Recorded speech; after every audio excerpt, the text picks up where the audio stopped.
Welcome. बिस्मिल्लाहिर्रहमानिर्रहीम। ओहो, मुझे तो ऐसे लग रहा था इनसे बातें करके कि हम ब्रेक पे चले गए थे। अस्सलाम वालेकुम नाज़रीन, और माजरत भी। आई होप आप ठीक ठाक होंगे। मैं आपकी मेज़बान हूँ अना यूसुफ, और हम आज बातों बातों में ऐसे ही समझ रहे थे कि हम ब्रेक के बाद आ रहे हैं। ये मेरा कसूर नहीं, इनकी बातों का कसूर है कि मैं इनकी बातों में अच्छी खासी मसरूफ़ हो गई थी। अपने मेहमानों की तरफ चलेंगे, लेकिन वो इंट्रो जो कि आपके साथ हमने डिसाइड किया था कि जी शेयर करना है, वो इसलिए कि आपको बचाना है जुर्माने से भी और आपको बनाना है कवानीन का पाबंद भी। मोटरसाइकिल सवारों के लिए खबर ये है कि अगर उनके पास लाइसेंस नहीं होगा तो सीटीओ साहिबा ने वाज़ेह तौर पर यह कह दिया है कि जी उनको जो है वो फाइन किया जाएगा। अच्छा जी, सीटीओ मारातर कहती हैं कि बगैर लाइसेंस मोटरसाइकिलिस्ट के खिलाफ बड़ा क्रैकडाउन किया जाएगा। ड्राइविंग लाइसेंस के तरीक़ेकार और हसूल को इंतहाई सहल बना दिया गया है, और वो इसलिए बनाया गया है कि जी हर बंदे के पास ड्राइविंग लाइसेंस हो, अगर नहीं होगा तो जुर्माना होगा। अच्छा जी, मोटरसाइकिलिस्ट के लिए लर्नर परमिट की 42 रोज़ की मियाद भी ख़त्म कर दी गई है। अब ये आपको आसानी दी गई, यहाँ से लर्नर बनवाएं, वहाँ से परमानेंट आपका लाइसेंस बन जाएगा। बावजूद इसके भी अगर मोटरसाइकिल सवारों के पास अपना ड्राइविंग लाइसेंस नहीं होगा तो हैवी जुर्माने, हैवी क्रैकडाउन के लिए तैयार हैं। हमारा फ़र्ज़ तो ये होता है, क्योंकि हम शहर का चैनल है, तो हमारी जिम्मेदारी होती है कि हम अपने शहरियों को हर खबर से बाखबर रखें। आमिर भाई और वकास अहमद हमारे साथ हैं। अस्सलाम वालेकुम। और आज आपकी बातों की वजह से मैं अपने नाज़रीन को सलाम करना ही भूल गई। अच्छा, नहीं गल्ला जिन्नी मर्जी करा लो, तो कोई मसला नहीं है। लेकिन आपका इंट्रो अच्छा था। हम पहले वैसे घरेलू तल्लकात की बात कर रहे थे। नहीं, आपके सूट पे हम बात कर रहे थे। हम आपके सूट पे बात कर रहे थे। सेंसिटिव बातें थी। मैंने तो ये कहा कि अल्लाह ने अगर मुझे जन्नत में भी बीवी देनी तो यही दे दे जो मेरे पास आप है। तो मैंने तो ये क्लिप निकाल के ना प्लीज हमें शेयर कर दीजिए। जी बिल्कुल, कर दे। अल्लाह ताला इस तरह की मुझे 2-4 और दे। ये आपका बड़ापन है, और ये 2-4 और दे। नहीं, मैं कहा अल्लाह ताला ऐसी दे तो 2-4 और दे, मुझे कोई प्रॉब्लम नहीं है। ऐसी 2-4 और दे, खुदा का खौफ खाए। इतनी अच्छी है मेरी बीवी। अच्छा, दूसरी बात यह है कि आपने जो बात की वो हंसी आती है वैसे इस बात पे कि मोटरसाइकिल बंद होगी और लाइसेंस बनवाएंगे। आमिर भाई, मैं आपकी बात से एग्री नहीं करती। अच्छा, आप ना करें, वाली बात करने लगे, आप ना करें। पैसे बनाने का नहीं, मुझे पैसे बनाने का कोई चक्कर ही नहीं है। मुझे तो सिर्फ ये बता दें, आप बता दें, सीटीओ बता दें, मेरे भाई वकास बैठे हैं साथ, ये बता दें ये जो चिंगची है इसके आगे क्या होता है? इसके आगे ट्रैक्टर लगा होता है, इसके आगे ये तो मैं 100% एग्री करती हूं। ट्रक लगा होता है, इसके आगे जहाज लगता है, ट्रेन का इंजन लगता है, क्या लगा होता है? मोटरसाइकिल। मुझे एक चलान दिखा दें, एक पूरे लाहौर में उन पे नंबर ही नहीं जो लगा होता, के किस पे चलान 3-4 हज़ार चल रहे हैं। मुझे नहीं पता तादाद कितनी, शायद वकास को पता है। किसी एक का एक चलान दिखा दें, और सबसे किसी ज्यादा ये एक नुकसान को एक थाने में बंद दिखा दें, किसी में एक में किसी पैसेंजर के लिए सेफ्टी प्रोटेक्शन दिखा दें, किसी कोई उसका कानून दिखा दें, कोई उसकी हंसे ना तो क्या करें। एक मिनट, क्या बर्क गिरती है तो सिर्फ मुसलमानों पर ये शिकवा का बिकते कहाँ है? पहले उनको जाके पकड़े। मुझे बताएं, पकड़े बनाए जो मर्जी करें, लेकिन मुझे सीटीओ सिर्फ ये बता दे कि वो जो चिंगची है उसके आगे क्या बंदा है भाई? गधा है, घोड़ा है, इंजन है, जहाज है, क्या है? उस पर मोटरसाइकिल नहीं है तो क्या उसको इजाज़त है कि वो बंदे नीचे दे, लोगों की गाड़ियों को फटर करे, एक्सीडेंट करे? जो सवारियां उसने 4 बिठानी होती थी वो उस पर 8 बिठाए, स्कूल के बच्चों के बैग बाहर लटकाए, उसको सारे कवानीन से आज़ादी है। हाँ, अगर है नहीं है तो वो मोटरसाइकिल वाले पे है, उस पर हेलमेट की पाबंदी भी उसी पे है, चलान की पाबंदी मैं कहता हूँ बिल्कुल होनी चाहिए मोटरसाइकिल वाले को। मैं बड़ी ज़िम्मा नहीं, मैं तो हेलमेट के बहुत सख्त हक में हूँ। लेकिन आप मुझे सिर्फ ये बता दें कि क्या वो मोटरसाइकिल नहीं चलाते और उस पर आपने कमर्शियल गाड़ी बना दी जिसकी ना रजिस्ट्रेशन का कानून आपके पास है, ना उसके चलान का कानून आपके पास है, अगर हो भी तो आप करेंगे नहीं।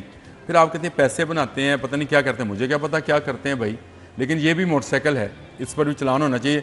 वकास भाई शायद मुझे ज़्यादा अच्छे तरीके से ये चलान तो होते हैं उनके भी, मैंने नहीं देखा। वो चलान होते भी हैं उनके और वो बंद भी होते हैं। इक्का दुक्का अगर नंबर ही नहीं है उनके, तो चलान किस पर करते हैं? चले मुझे बताएं। देखिए, वो पैसे लेके जेब में डाल बाइक को तो नंबर है, ये वाले चलान होते हैं। मोटरसाइकिल को तो नंबर है ना, नहीं है नंबर मोटरसाइकिल। फिर भी अगर नाम भी हो ना, बन के आती है फैक्ट्री से, जो चलान उस पे नंबर नहीं है जो भाई। चलान कैटेगरीज है ना, उसमें एक उन्होंने ऑप्शन रखा होता है अदर व्हीकल्स, उसमें भी उनका चलान हो जाता है, पकड़े भी जाती है। हमें इसलिए ज़्यादा नज़र नहीं आते कि इन्होंने किया ये है ट्रैफिक वालों ने कि जो लाहौर के पोश एरियाज़ है ना, इससे उन्होंने इनकी एक्सेस डिनाई कर दी है। मैं हमेशा से ये करता हूँ कि आपके जितने भी मेकअप वाले प्रोजेक्ट्स होते हैं, आप वो माल से, जेल से, इन 5-10 सड़कों पे ही करते हैं। 5 रोड हैं लोड। अगर आपने तब्दीली कुछ लेके आनी है, आप नए इनिशिएटिव्स ले रहे हैं, रिसोर्सेज लगा रहे हैं, तो let's mark the circle of the Shahdara.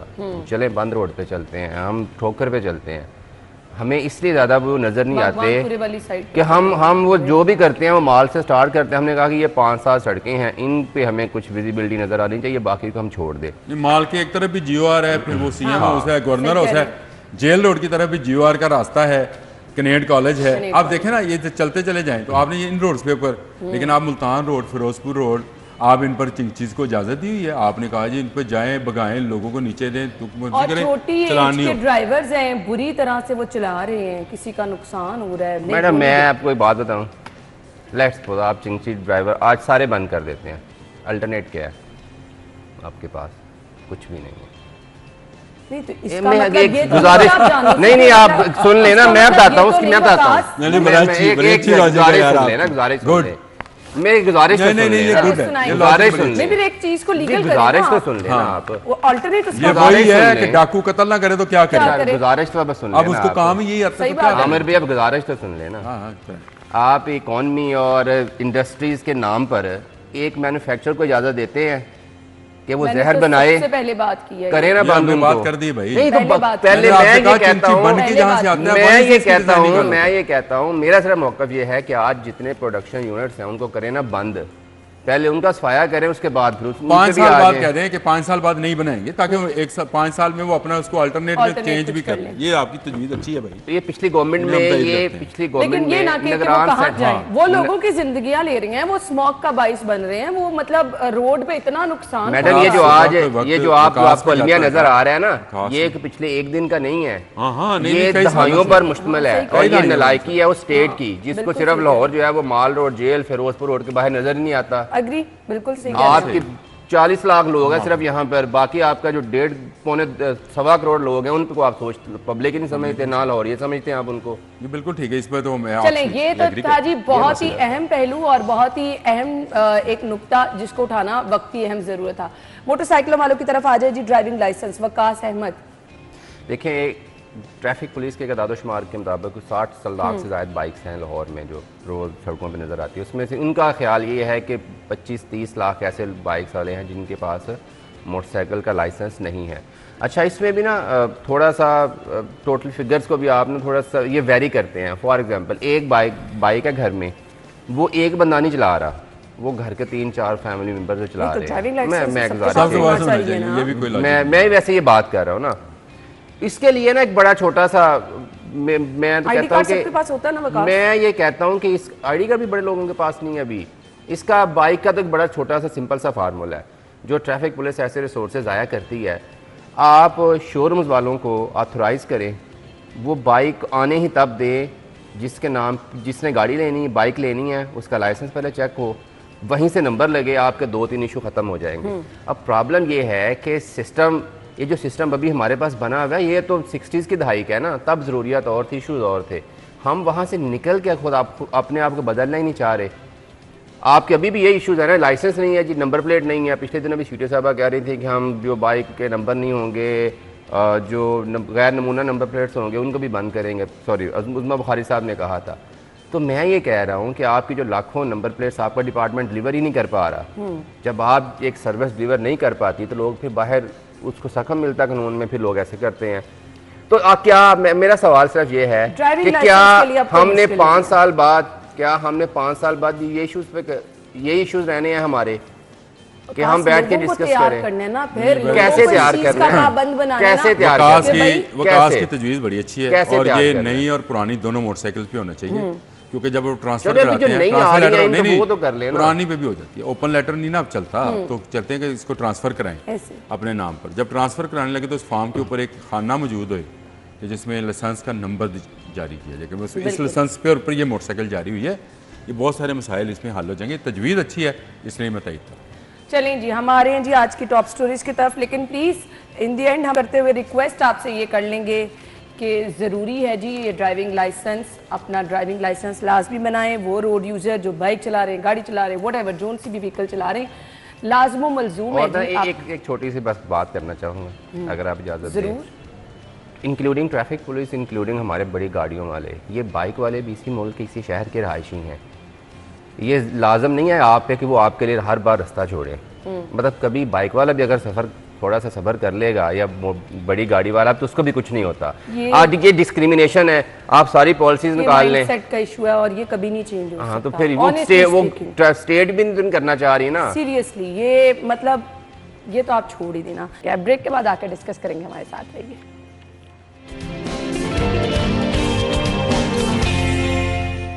Welcome back once again. I don't think so कि अब इस खबर में वो सदाकत तो नहीं कहना चाहिए, रियलिटी क्या है अब, क्योंकि मैं ऐसी खबरें बारहा सुन चुकी हूँ, हर दौर में सुन चुकी हूँ। और ये वही वाली बात हो जाती है जैसे वो कह दें आपके, हम अक्सर बात कर लेते तजावुज़ात की, अक्सर बात कर लेते शहर के वो मामला जो कभी हल नहीं हो सकते। सो ये भी कुछ वही वाला मामला है, क्योंकि इतने ज़्यादा शहर में फूड पॉइंट्स हैं। अभी हमारे दफ्तर के बाहर चले जाए, बेतहाशा छोटे छोटे आपको फूड पॉइंट्स नज़र आएंगे, ढाबे नज़र आएंगे, रेडियो पे लोग नज़र आएंगे। किसी भी हॉस्पिटल के बाहर चले जाएं, कैंटीन होने के बावजूद आपको बेतहाशा ऐसे पॉइंट नज़र आएंगे। सो बड़े रेस्टोरेंट, बड़े होटल, बड़ी फूड चेन अपनी जगह, ये छोटे छोटे फूड पॉइंट इनको कौन पकड़ेगा? क्या पंजाब फूड अथॉरिटी की इतनी कैपेसिटी है कि वो यहाँ तक भी पहुँचे कि हर गली मोहल्ले, हर स्कूल के बाहर, हर कॉलेज, हर यूनिवर्सिटी के बाहर? आमिर भाई मेरा ख्याल है ये मजाक है और जो भी किया गया है, आप सिर्फ दूध के पॉइंट देख लेना। हाँ। छोड़ दें सारी चीज़ें, मतलब बाकी चीज़ों को तो हम सही छोड़ कह रहे देते हैं। वो 5 रुपए में नहीं छोड़ने वाली चीज़ें हैं ना, जो 5 रुपए में निमको का पैकेट मिल रहा है उसको छोड़ दें कि उसको किस घी में तला होएगा। 5 रुपए में सिर्फ सही कह रहे हैं। पूरी निमको का पैकेट मिलता है और 5 रुपए में और बहुत सारी चीज़ें मिलती हैं जिस तरह बच्चों को सेहत के लिए जाती हैं। तो मुझे ये फूड अथॉरिटी वाले बताएं कि इन्होंने किस पे रेड किया आज तक? किसी पे रेड किया? जिस दुकान से मिलती है उसको सप्लायर कौन है उस दुकानदार को पता है, सप्लायर को कहाँ किस फैक्ट्री से मिलती है उस सप्लायर को पता है। नहीं पहुँचेंगे।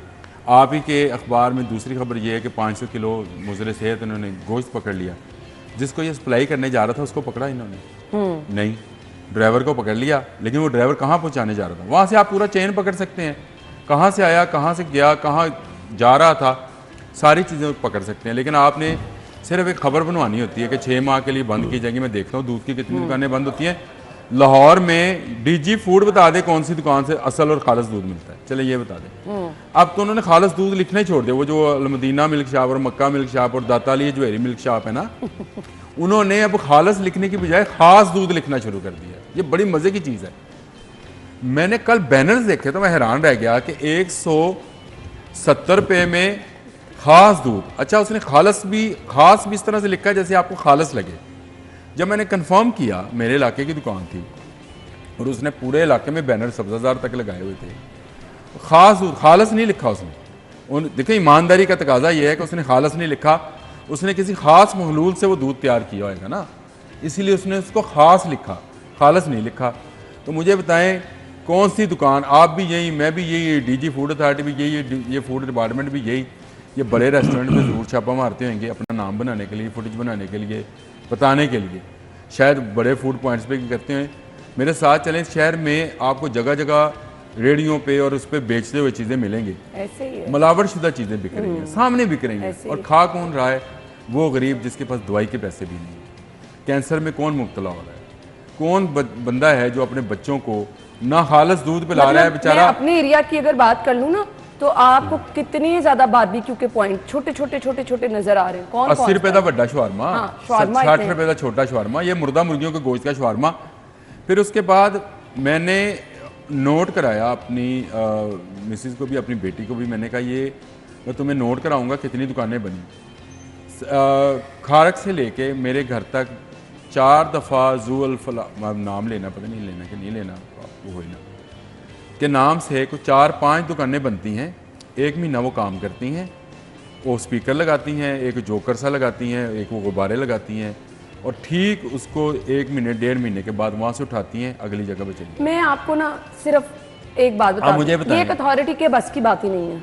इतने बड़े शहर को देखना, नहीं, ये तो पंजाब फूड अथॉरिटी है, ये तो नहीं, पंजाब को देख रही है। तो ये पंजाब को खाक नहीं, ये देख देख नहीं रही है, रही। मसला नहीं मसला हल हो क्या रहा। है, मसला क्या है? आपके यहाँ पे मुदस्सर साहब आए जो डीजी फूड थे, अभी भी वही हैं? नहीं, अब वो नहीं है। अब नहीं, वो आए, मैंने उनसे मिला, वो आपके दूध के प्रोग्राम में सैंपल आए थे। चेक कर रहे थे तब। मैंने उनसे क्या- कहा, मैंने कहा जी मेरे मोहल्ले में जितनी दुकानें हैं सिर्फ तो वही चेक आसिम करवा साहब हैं। चेक करवा दें। मैं यहाँ इस जगह पे रहता मुदस्सिर हूँ, रियाज साहब ने आप ना, कैंप लगाए उन्होंने थे कहा जगह मेरे जगह। पीए को भेजिए अपना एड्रेस। मैंने लोकेशन एड्रेस भेज दिया, मैंने कहा सारी दूध की दुकानें चेक करा दी, किसी एक दुकान को चेक करने नहीं है, किसी एक दुकान को भी चेक कर।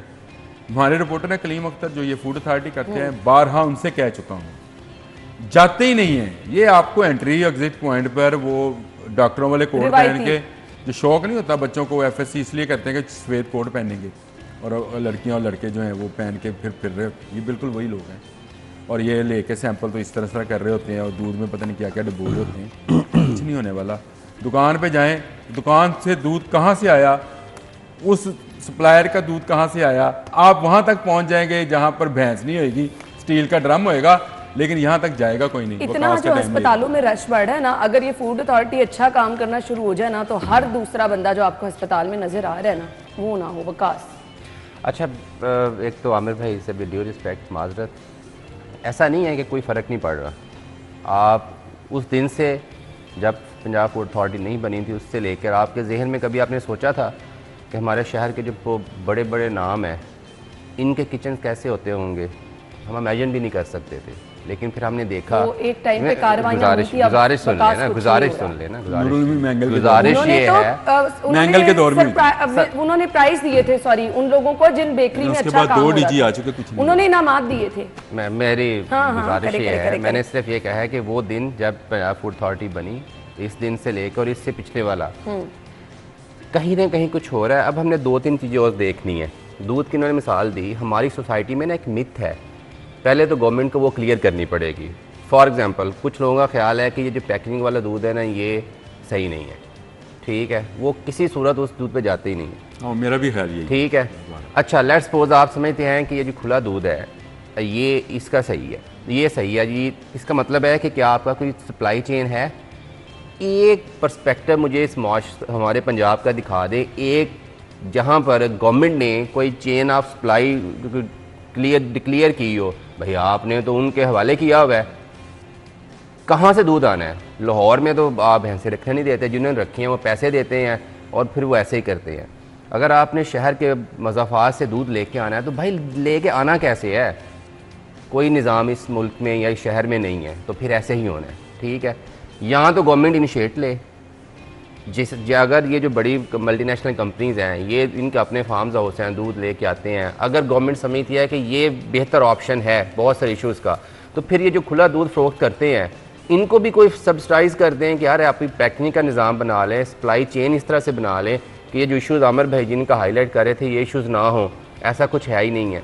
दूसरी फिर एक और बात ये है कि जो डिपार्टमेंट आपने बनाया पंजाब फूड अथॉरिटी, क्या उसके पास इतने रिसोर्सेज और अथॉरिटी है कि वो चेक कर सके? एक इशू हुआ, एक इशू हुआ मोटरवे पे, आपको पता है, आपको पता है, लेकिन आपको पता है, आपको पता है कि जिस कंपनी की वो प्रोडक्ट थी, आप नाम नहीं ले सकते उनका, आप कहते हैं कि पंजाब फूड अथॉरिटी कुछ नहीं करती। गवर्नमेंट के ऐसे कांप रही है कि हम इस कंपनी के खिलाफ कार्रवाई करें। तो जब आपके म्यारात ये हैं ना, तो फिर आप डिपार्टमेंट को दोष नहीं दे सकते। आप उनको यहाँ तो ऑथराइज करें, हेल्थ डिपार्टमेंट, मतलब इंटीग्रेटेड सिस्टम होना चाहिए। एक प्रोडक्ट जहाँ से आ रही है ना, वो जो हादसा हुआ था सप्लायर को छोड़ दें। मैं एक बात बताऊँ छोटी सी आपको विकास, सॉरी, वो जो हादसा हुआ था उस कंपनी की वजह से नहीं था, उस दुकानदार की वजह से जिसने एक्सपायर माल बेचा। पहली बात तो ये है, एक्सपायर माल देखे, कंपनी ने सप्लाई किया होगा तो उसने अपनी डेट पे सप्लाई किया होगा, उसके बाद उसका काम था कि उसको स्टेन हो गया, वो खराब हो गया तो उसको फेंक दे, उसने फेंका नहीं, उसको बेच दिया। यही मैं बात तो उस दुकानदार को पकड़ लिया होगा। मेरा यहाँ पे पॉइंट ऑफ व्यू ये है, वो आप कंपनी एक मैन्युफैक्चरर्स हैं, ये दूध की नहीं है, ये सप्लाई चेन की बात है ना, सप्लाई चेन की बात कर रहा हूं, जूस की बात कर रहा है, एक मैन्युफैक्चरर्स है शहर मोटरवे पे तो डेजिग्नेटेड और सारे नोटेड हैं गवर्नमेंट के पास, एडमिनिस्ट्रेशन के पास है, कौन कौन सा लोग क्या कर रहे हैं। क्या एक मेरे मैन्युफैक्चरर्स है, मुझे पता है कि अगर मेरी प्रोडक्ट 3 दिन से ज़्यादा रही तो ये नुकसानदेह हो जाएगी। अगर कंपनी इस चीज़ में बड़ी क्यूरियस है कि इस नाम के दूसरे प्रोडक्ट मार्केट में ना आए, तो उसकी ये रिस्पॉन्सिबिलिटी नहीं है कि वो मेक श्योर करे कि जो आपका जिसको आप माल बेच रहे हैं वो भी ये करे। क्योंकि आप ये कहते हैं कि भाई आप माल मुझसे ले जाओ, पैसे दे दो, आगे आपकी मर्जी है। भाई आप उठाए मार्केट से जो आपकी प्रोडक्ट ऐसी है, ऐसे नहीं करना ना। आपको अपनी सप्लाई चेन जो है ना, बाहर के ममालिक में प्रैक्टिस ये है कि वो ब्रांड सप्लाई चेन यहाँ पे भी है, ये ज़रूरी नहीं है। यहाँ मैंने खुद देखा है जो आपकी बड़ी चेन्स हैं उनमें मैंने माल उठवाते हुए भी देखा है। मैं नाम नहीं लेता क्योंकि फिर कंपनीज के आप नाम आ जाते हैं। यहाँ पे भी बहुत सारे अच्छे ऐसे बेकर्स और ऐसे कन्फेक्शनरीज वाले हैं और ऐसे जूस वाले हैं जो अपनी एक्सपायरी डेट से पहले माल उठाते हैं और 2 दिन के अंदर अंदर उठाते हैं। अब मुझे खबर वाइंड अप करने का बार बार कहा जा रहा है, रिक्वेस्ट ये है कि प्लीज थोड़ा सा खुद भी लोग जो हैं इस चीज़ को समझें। चीज़ खरीदने से पहले एक्सपायरी डेट उसके ऊपर देखें। हम पैकिंग में चीज़ें खरीद लेते हैं क्योंकि हम बड़े वो सहल पसंद हो गया ना, हर चीज़ हम कहते हैं कि थोड़ा सा बस हमें उसको कुक करना पड़े और तैयार हो जाए। मुख्तलिफ ब्रांड्स की चीज़ें हम बच्चों के लिए खरीदते हैं। मैं तो इसकी हौसला अफजाई बिल्कुल नहीं करती। आप घर में बच्चों को हर चीज़ बना के दें और इसके साथ साथ अगर मजबूरी में चलें, अगर बाहर से कुछ खरीदना भी पड़ रहा है तो ऊपर डेट ज़रूर पढ़ें और अपनी तसल्ली करके चीज़ लें। बाहर से जो खाना खाने जा रहे हैं कभी कभी ज़रूर जाएँ, लेकिन अच्छी जगहों पर जाएँ। ब्रेक के बाद वापस आएंगे हमारे साथ।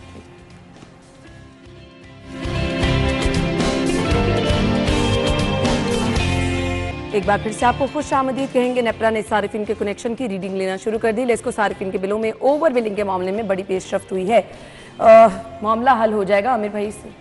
नहीं, मुझे भी ये लग रहा था। नेपरा क्या कर लेगी, नेपरा ने आगे क्या किया है इससे पहले, क्योंकि ये जो ओवर बिलिंग और क्रेडिट जो यूनिट्स हैं इनका जो मामला है ये लेस्को इसमें बहुत, लेस्को हो, मेपको हो, फेपको हो, जो भी हो, वो बहुत पाकट हो चुकी हैं। वो करप्शन की इस सारे में क्योंकि ऊपर तक जाता है माल, तो इसलिए उनको फ़र्क नहीं पड़ता। आपको याद है कि पिछले चंद दिन पहले ही, चंद माह पहले की बात होगी, वो एक SDO साहब को कुट भी लगी थी और वो मामला क्या निकला बाद में। पहले तो उन्होंने कहा जी वो इंजीनियर्स ने हड़ताल कर दी जी, ये कर। मामला क्या निकला कि जो क्रेडिट उनको दिए थे यूनिट्स, उसके पैसे उन्होंने उसके साथ किया था कि हमारे साथ ये लेन देन है, उसमें 3.5 लाख रुपए का फड्डा हुआ, उस पर उसको कुट लग गई। मामला ये है कि ये लोगों को क्रेडिट लिमिट्स देते हैं और उसके बाद वो जो क्रेडिट्स दिए होते हैं वो लोगों में बांट देते हैं। मसलन आपका वकास भाई से इन्होंने 10,000 यूनिट्स लेने हैं, तो ये वकास भाई के शहर में, यानी लाहौर शहर में चलें, समझ लें लाहौर शहर में 10,000 लोगों को एक एक यूनिट भी डाल देंगे। इसके 10,000 पूरे कर दिए, इससे कहा तुम मुझे 4,000 के पैसे दे दो, वो पैसे नकद पकड़ लिए। एक एक यूनिट सबको पड़ा तो किसी को पता भी नहीं चलेगा यार मेरा 203 यूनिट से 204 यूनिट हो गए, जैसे बैंक वाले करते हैं। ये बड़ा गहरा काम है और बड़ा सोच समझ और प्लानिंग के साथ। और मेरा ख्याल है जो लेस्को चीफ है इसी काम करने के कोई 60-70 लाख रुपए तनख्वाह लेते हैं। ये काम करने के प्लान करना होता है ना जी, ये आसान काम थोड़ी है। कहाँ ये डिस्ट्रीब्यूट करने हैं, कहाँ जहाँ फ़र्क ना पड़े, जहाँ लोगों का 200 भी क्रॉस ना होए, लोग ये ना समझे कि उनको 200 क्रॉस करने के लिए उनको किया गया है। तो एक आध यूनिट को चेक करने भी नहीं जाता भाई। सही है, सही है। वो तो आप उसको ह्यूमन एरर में भी कर लेते हैं, फिर आपके लैंड लॉसेस हैं उसमें डाल देते हैं कुछ चीज़ें। तो मैं ये समझता हूँ कि ये 2016-17 की बात है। उस वक्त ये प्लान आया था कि भाई इनको मीटर लगाकर बिजली दी जाए जितनी कंपनीज हैं और इनसे उसके पैसे लिए जाए। सही। चले ये तो काम नहीं हो सका, ये करना नहीं दिया लेस्को ने, इनको प्राइवेटाइज कर दिया जाए। मैं हमेशा ये बात कहता हूँ, ये जब तक इस तरह के अंडर कवर रहेंगे गवर्नमेंट्स के अंदर, ये काम नहीं करने वाले, लोगों को भुगतना पड़ेगा। ऐसे ही वकास, ये ना हॉकी मैच है जिसमें दोनों टीमें उनकी हैं और हम सब तमाशा ही हैं। और वो हम सुनते होते थे ना कि बॉल चली गई अमर रजा के पास, अमर रजा सना के पास, अच्छी मिसाल दे। और हम देख रहे हैं कि शायद कभी गोल हो जाए, लेकिन हमें पता चलता है कि दोनों टीमें इन्हीं की हैं। भाई नेपरा, पहले तो नेपरा से ये जवाब दो ना कि इतनी लूट मार अगर मचाई गई है तो आप इसलिए ऊपर बैठे हुए थे कि आप इनको अकाउंटेबल बनाएं। तो पिछले दिन हम सोच रहे थे FIA आ गया है, हमें बड़ा लगा यार बड़ी मेहरबानी, तो वो कुछ पैसे वापस भी हुए।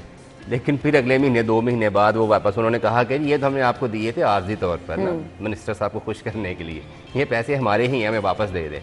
अब पता चला कि जी नहीं है, क्योंकि FIA वाला जो मुद्दा है वो पुराना हो गया, अब नेपरा साहब एंट्री आ गई है।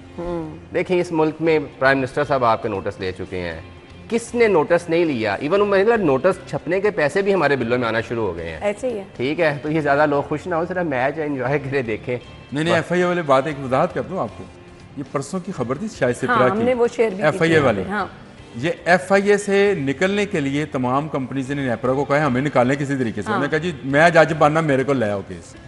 अब आप समझें, मैं आप लोगों ये वो फोन है जो नवाज शरीफ के लिए भी आया था और कि मजेदार बात मेरे को ये लिया हुआ है है केस, आमिर कितने भाई, जानते हो? मजेदार बात ये है FIA की टॉप हायरार्की को भी तो बिजली सब्सिडाइज मिल रही है ना, उनको भी तो मुझे नहीं free पता यूनियन टॉप मिल रहे हायरार्की हैं को ना। मिल रही है कि नहीं मिल रही। मैं तो ये कहता हूँ कि ये नेपरा ये अवाम तक रिलीफ ये पहुंचना स्केप जरा- बोट है, ये वोट आई है कि जी मैं करता हूँ FIA साइड पे हो जाए, ये सिर्फ उसको बचाने के लिए। चलें अब देखिए जी, आने वाले वक्त में अवाम को रिलीफ कैसे मिलता है। ये रास्ते जो रिलीफ के भी निकाले जाते हैं ये आसान नहीं होते, बहुत ज़्यादा मुश्किल होते हैं। हम ब्रेक के बाद आपको ज्वाइन करेंगे स्टे के पास।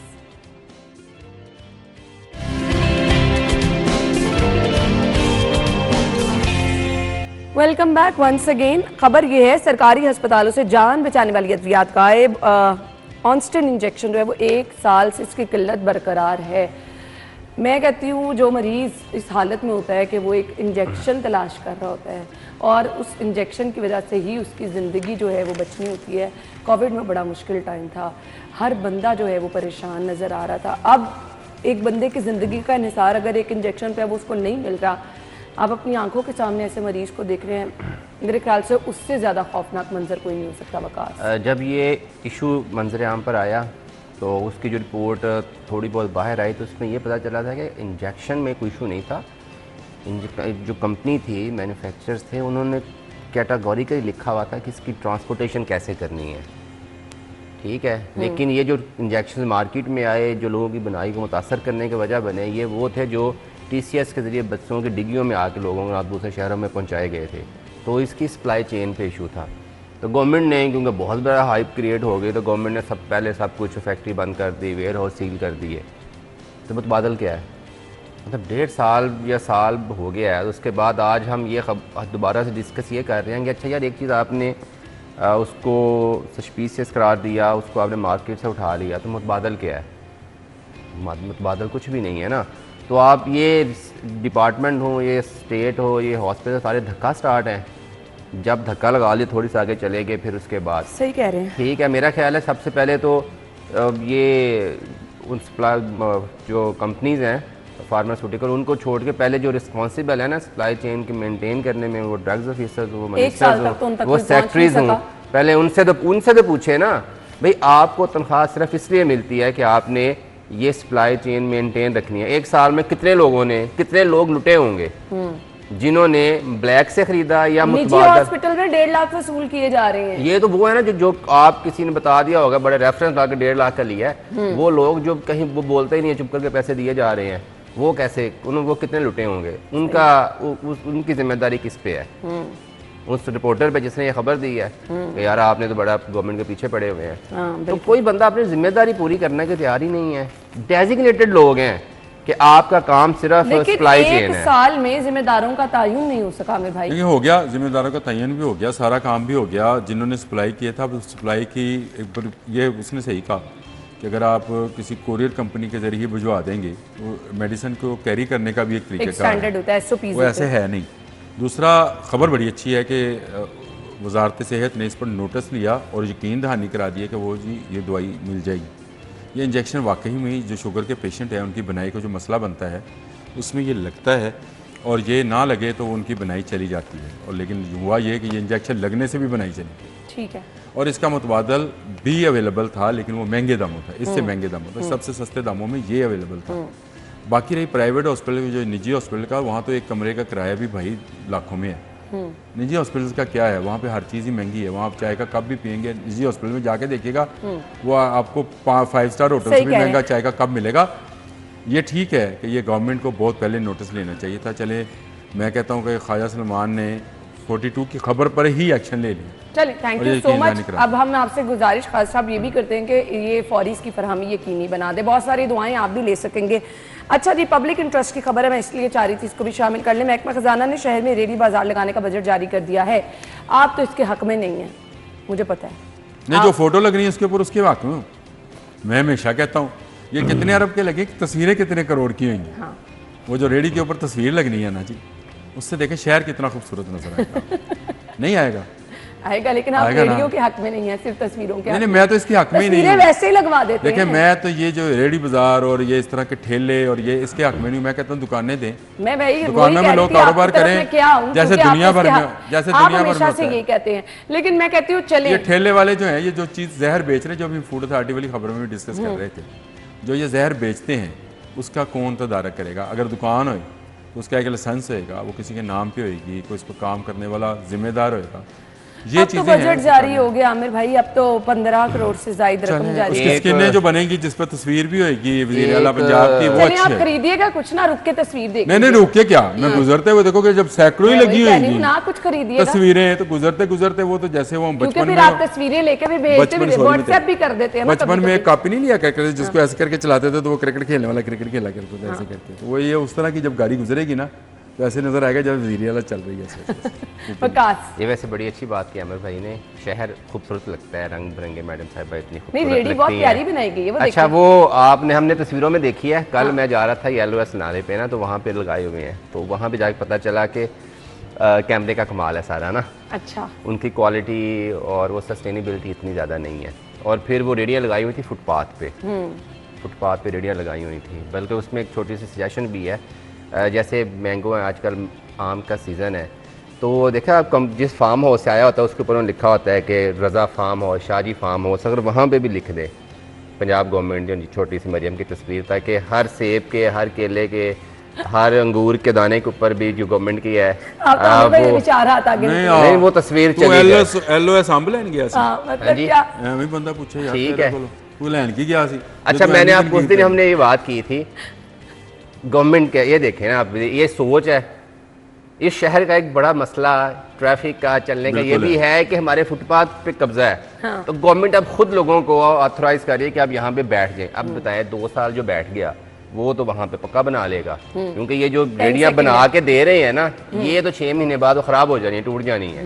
ठीक है, अगर सीएम गवर्नमेंट तब्दील हो गई तो फिर नई सीएम की तस्वीरें लगनी है, तो फिर जगह तो पत्ती होनी चाहिए ना। नया बजट लगेगा, नया बजट लगेगा। फुटपाथ पे कब्जा कराने का नाज़रीन हम हेडलाइंस के बाद आपको ज्वाइन करेंगे।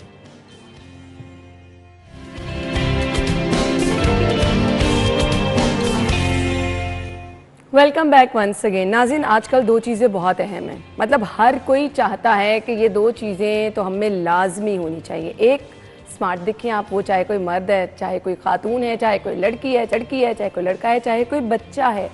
मतलब आजकल तो बच्चे मैं देख रही हूँ कि इतने ज़्यादा कॉन्शियस हो गए हैं कि उनको बहुत ज़्यादा शौक रहता है कि हम बड़े स्मार्ट दिखने चाहिए, बहुत खूबसूरत दिखने चाहिए। अच्छा, उसके बाद आ जाए दूसरा जो एक अहम मामला है, हर कोई बहुत खूबसूरत भी दिखना चाहता है। सो इसके लिए लोग जितनी कोशिश कर सकते हैं वो करते हैं, मतलब स्किन अच्छी रहनी चाहिए। अब अगर आप ब्यूटी सैलून्स पे चले जाएं, लोगों का रश नज़र आता है, स्किन पॉलिशर करा रहे हैं, फेशियल करा रहे हैं, लेकिन कुछ ऐसी चीज़ें होती हैं जो हम खुद कोशिश करके अपनी स्किन को बेहतर रख सकते हैं, क्योंकि ये जो चीज़ें हम जाके सैलून से कराते हैं इसके कोई ना कोई साइड इफ़ेक्ट तो होते ही हैं। अब आपने अपनी स्किन को अच्छा कैसे रखना है, वो लोग जो कि खूबसूरत दिखने के लिए, स्किन अच्छी दिखाने के लिए मेकअप वगैरह करते हैं, उनको भी बहुत सारे मसाइल हो जाते हैं। मेकअप के साथ स्किन केयर क्या है, और अगर आप फेशियल वगैरह करा रहे हैं, पॉलिशर वगैरह करा रहे हैं, तो इसको किस तरह से आप करा सकते हैं। अगर आप करा रहे हैं, कुछ लोग यहाँ से ब्यूटी पार्लर से होकर आते हैं, फेशियल वगैरह कराया तो साथ ही आपने मेकअप वगैरह भी करा लिया, तो बस आपकी स्किन कितनी कॉम्प्रोमाइज़ हो रही है इसका आप अंदाज़ा भी नहीं कर सकते हैं। सेकेंडली, वो लोग जो कि मोटापे का शिकार हैं और अपना जो बॉडी स्ट्रक्चर है उसको बड़ा आइडियल बनाना चाहते हैं, उनको क्या करना है। मैं अपने मेहमानों का तारुफ कराना चाहूँगी, मिस्टर एंड मिसेस दोनों डॉक्टर साहिबान हमारे साथ मौजूद हैं। डॉक्टर कंजा आफ्ताब जो कि स्किन स्पेशलिस्ट हैं, और doctor Tanveer Abbas bariatric and metabolic surgeon हैं। वेलकम कहेंगे अपने मेहमानों को। अस्सलाम वालेकुम। थैंक यू सो मच, बहुत बहुत शुक्रिया। सबसे पहले खूबसूरती से स्टार्ट कर लेते हैं। सबका मसला है कि हमें हसीन नज़र आना है। डॉक्टर साहिबा, लोग मेकअप करते हैं, बच्चियाँ आजकल जो स्कूल कॉलेज यूनिवर्सिटी जा रही हैं, इवन मैंने स्कूल गोइंग 9th-10th क्लास की जो बच्चियाँ हैं ना, उनको भी अब मेकअप में देखा है जी। सबसे पहले हम बात कर लेते हैं, पॉलिशर वगैरह लोग कराते हैं कि हमारी स्किन बहुत अच्छी लगनी चाहिए। आप ब्यूटी पार्लर्स पे जाके आप पॉलिशर करा रहे हैं, फेशियल करा रहे हैं, अपनी स्किन को खूबसूरत, गोरा और आप कह लें कि फ्रेश दिखाने के लिए कैसे देखते हैं इस प्रैक्टिस को? अच्छा, ना मेरे ख्याल में सबसे अच्छी स्किन जो होती है वो हेल्दी स्किन होती है, जो ग्लो कर रही हो, जो अंदर से ग्लो कर रही हो। तो उसके लिए बहुत गोरा होना ज़रूरी नहीं है, जो भी आपकी स्किन का कलर है उसको ऑन करना चाहिए और उसके हेल्दी होने पे या उसके ग्लोई होने पे काम करना चाहिए। तो उसके लिए पॉलिशर या फेशियल्स कराना बहुत ज़रूरी नहीं है।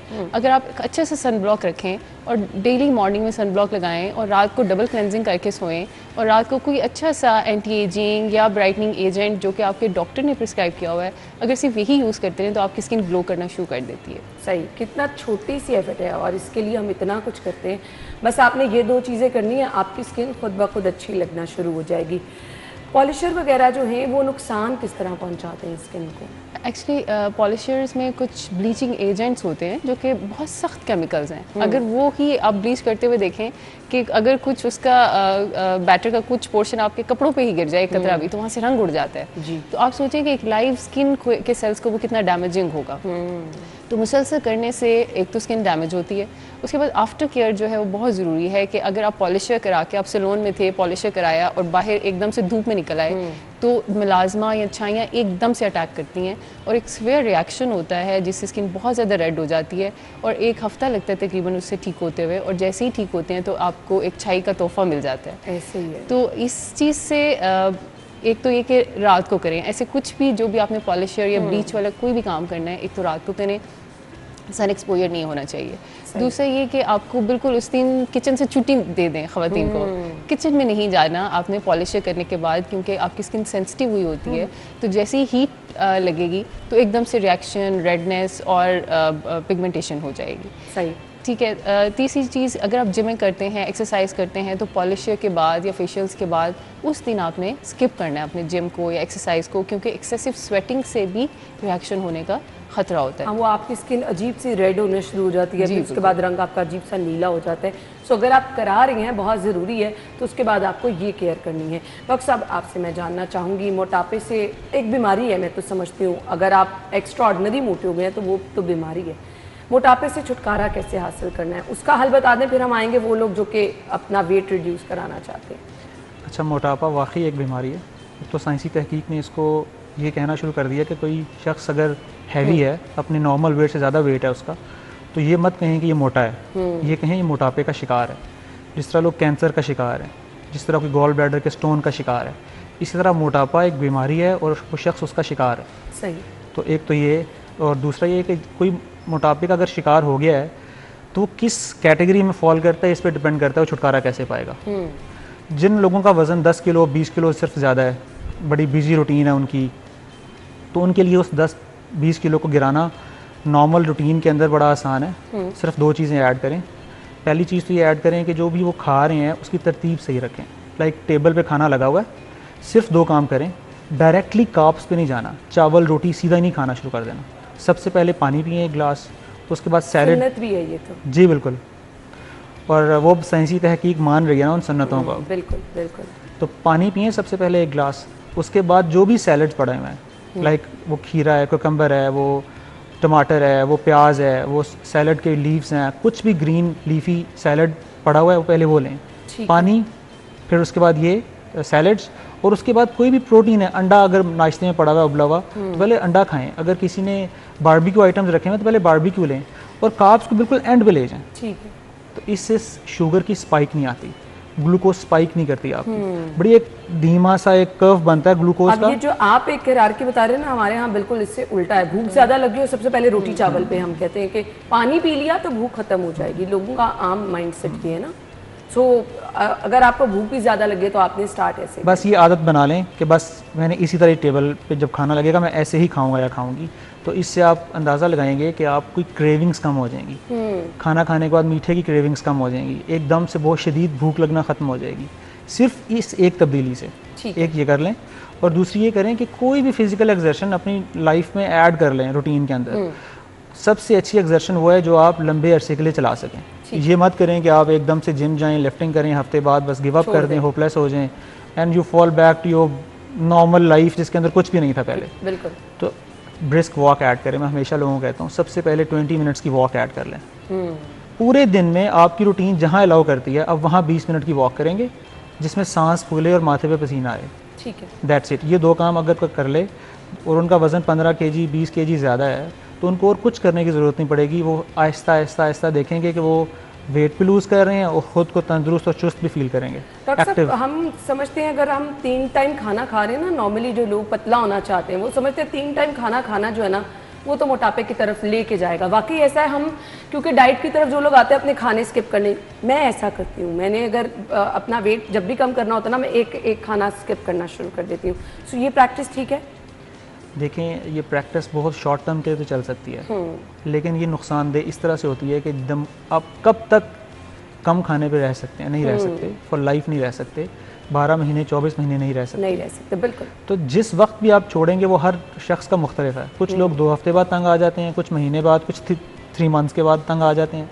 तो जैसे ही आप तंग आएंगे और आप नॉर्मल रूटीन पे फॉल बैक करेंगे तो आपने जितना लूज़ किया है उससे 1.5 या 2 टाइम्स वापस आ जाता है। सही, ऐसे ही है। क्योंकि वो कुछ केमिकल चेंजेस में, आप ज़्यादा शकील नहीं करूँगा गुफ्तगू को, वो ऐसा हो जाता है कि आप गेन कर जाते हो। तो हमेशा स्किप मत करें, वो करें जो मैंने बताया है। लाइक भूख हो तब खाएं, और इस तरह से खाएंगे तो आप बिल्कुल भी ना हैवी फील करेंगे, ना मोटे होंगे। ऐसा नहीं सोचना आपके कि मैं खाना छोड़ दूंगा बिल्कुल तो मैं पतला हो जाऊंगा, ऐसा नहीं। बिल्कुल। अब मोटापा जिन लोगों को है, जो मोटापे का शिकार है, मुस्तनद इसका इलाज क्या है? बहुत सारे लोग, बहुत सारी चीज़ें हम सोशल मीडिया पे देख रहे होते हैं कि ये इलाज कराएंगे तो आप पतले हो जाएंगे। ये सेफ्टी जो है वो सबसे पहले ज़रूरी है, सेफ और अच्छा इलाज। साइंसी तहकीक के मुताबिक आज दिन की तारीख तक सबसे मुस्तनद, बाअसर, ड्यूरेबल, लॉन्ग टर्म जो इलाज है वो बेरियाट्रिक एंड मेटाबॉलिक सर्जरी है। ठीक है, ठीक है। इससे 70 से 80% वज़न जो आपने, किसी का अगर 100 किलो एक्स्ट्रा वज़न है और वो सर्जरी करवाता है तो 70 से 80 किलो वज़न उसका लूज़ हो जाएगा। ठीक है, इसके चांसेस हैं। सेफ है, सेफ़ है, इट इज़ वेरी सेफ़। अब तो अब इसकी 100 साल से ज़ायद अरसा हो गया है और मिनिमल इन्वेजिव होता है। छोटे पिन होल कैमरा के छोटे छोटे चावल के दाने के बराबर इंसिजन्स होते हैं। अच्छा। सेम डे आप पीना शुरू कर देते हो। मैनी ऑफ बहुत से मरीज़ अगले दिन डिस्चार्ज हो जाते हैं और उससे अगले दिन डिस्चार्ज हो जाते हैं। तो ये सेफ़ है, बिल्कुल ट्रेंड हाथों में, ये सेफ़ सर्जरी आप है। अपने पैरों पे चल के घर वापस भी जा सकते हैं। जी बिल्कुल, इतना है। जिस दिन सर्जरी होगी उसी दिन चलना शुरू हो जाएंगे आप। चलिए जी, ये तो डॉक्टर साहब ने इस पर रोशनी डाल दी। डॉक्टर साहिबा, मैं आपसे जानना चाहूँगी, हम कहते हैं कि अगर वेट हम अपना कम करने वाले प्रोसेस की तरफ जा रहे हैं, स्किन बड़ी कॉम्प्रोमाइज़ होती है। सो उस पर फिर आपने अपनी स्किन को कैसे अच्छा दिखाना है?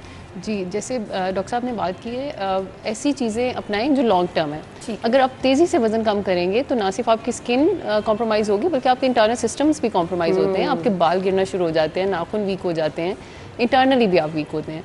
तो हमेशा आहिस्ता आहिस्ता आहिस्ता वज़न गिराएं और उसके साथ फिर आपने अपनी स्किन की हेल्थ का ख्याल रखना है। जैसे मैंने आपको बताया कि एक सन ब्लॉक बहुत ज़रूरी है।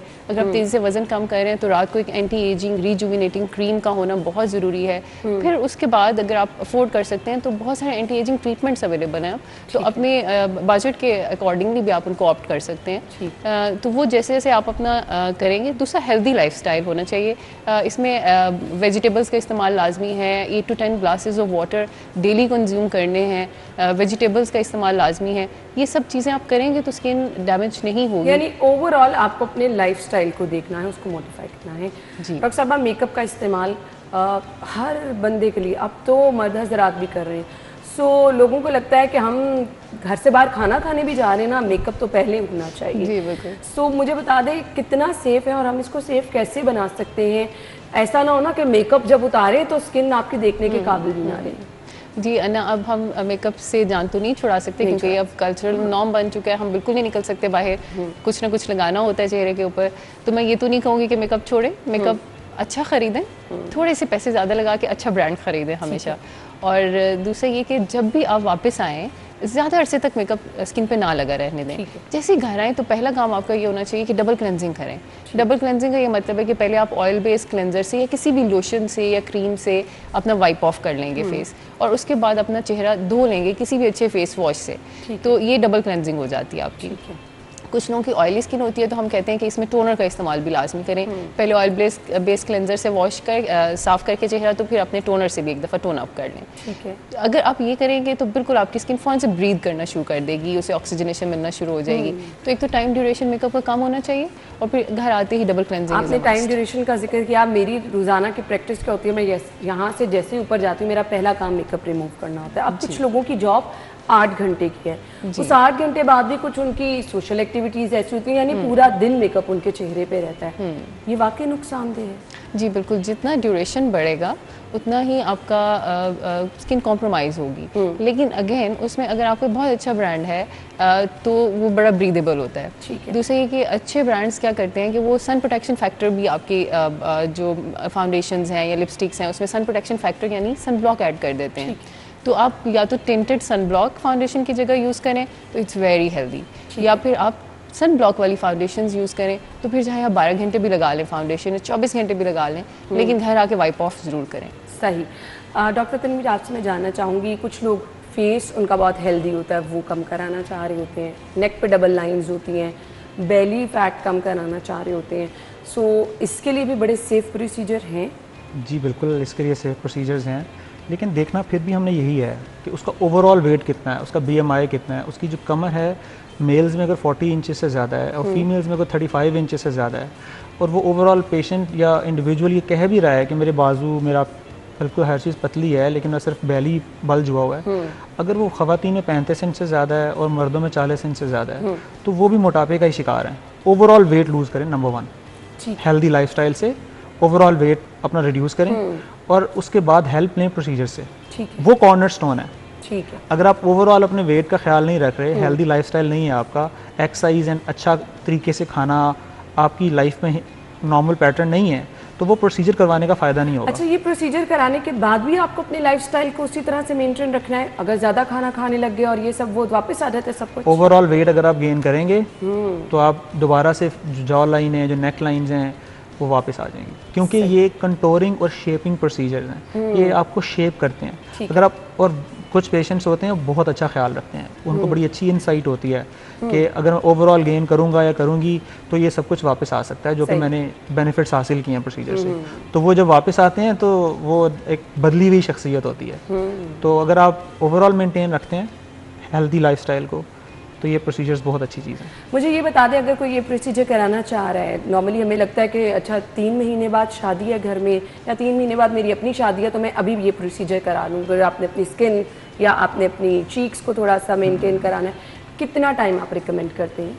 8 वीक्स, ठीक हो गया। 8 हफ्ते ज़रूर अपने आप को दें, because her body differently behave करती है। ठीक है। बहुत से हमारे लोग हैं, इंडिविजुअल्स हैं, जो डे 3 पे अपने नॉर्मल वर्किंग डे पे चले बैक टू वर्क होते हैं। कुछ लोग 7वें दिन चले जाते हैं, कुछ 10वें दिन चले जाते हैं, लेकिन हमेशा सेफ्टी को मद्देनज़र रखते हुए और हर बॉडी की जो डिफरेंट जबिलत होती है उसको अंडरस्टैंड करते हुए 8 हफ्ते कम अज़ कम ज़रूर देने चाहिए। ये तो आपका मुस्तनिद डॉक्टर आपको सबसे पहले वो सेफ्टी मेजर्स जो है वो बता। डॉक्टर साहिबा, स्किन का अगर आप कोई ट्रीटमेंट कराना चाह रही हैं तो टाइम आपको कितना देखना है? शादी से पहले की बात हो रही है ना, किसी भी इवेंट पे अगर आपका कोई है तो आपको टाइम कितना बीच में रखते हैं, कम से कम टाइम से पहले आप कोई भी ट्रीटमेंट? ठीक है ना, हमारे ट्रीटमेंट्स अगर हम कहें 2 मेन टाइप्स के होते हैं। एक वो जिसमें हम विद इन आपकी स्किन को ग्लो कराने के लिए कोलेजन बूस्टिंग ट्रीटमेंट्स करते हैं।